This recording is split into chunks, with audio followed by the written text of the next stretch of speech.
ભારતીય જનતા પાર્ટીની સંગઠનની સત્તાવાર રીતે જાહેરાત કરી દેવામાં આવી છે। જી હા, ગુજરાતના રાજકારણના સૌથી મોટા સમાચાર કે જ્યાં ટીમ જગદીશ વિશ્વકર્મા જાહેર થઈ ચૂકી છે।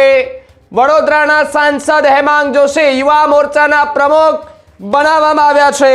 તો સાથે જ વાત કરવામાં આવે તો વડોદરાના સાંસદ જે છે હેમાંગ જોશી તેમને યુવા મોરચાના પ્રમુખ બનાવ્યા। અમરેલીના હિરેન હિરપરા કિસાન મોરચાના પ્રમુખ બન્યા છે। સાથે જ ગીર સોમનાથના માનસિંહ પરમાર ઓબીસી મોરચાના પ્રમુખ બન્યા છે। અમદાવાદના પૂર્વ સાંસદ કિરીટ સોલંકી એસસી મોરચાના પ્રમુખ બન્યા છે। તો બીજી તરફ સુરતના ગણપત વસાવા એસટી મોરચાના પ્રમુખ બન્યા છે। બીજી તરફ વાત કરવામાં આવે તો ભાવનગરના નાહિન કાઝી લઘુમતી મોરચાના પ્રમુખ બન્યા છે।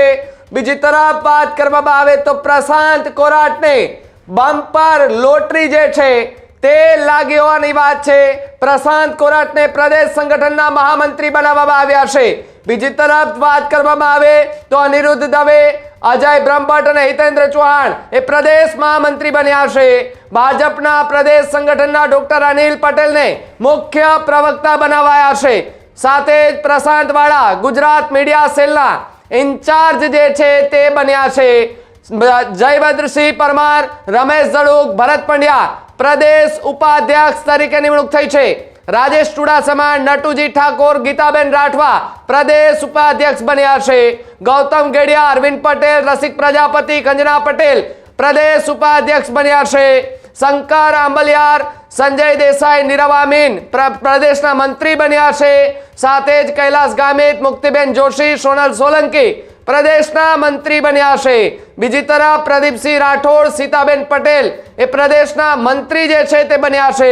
બીજી તરફ આશાબેન નકુમ પ્રીતિ પટેલ પ્રદેશના મંત્રી તરીકે જાહેરાત થઈ છે। સાથે જ પરિંદુ ભગતને પ્રદેશના સત્તાવાર કોષાધ્યક્ષ બનાવ્યા હોવાની વાત।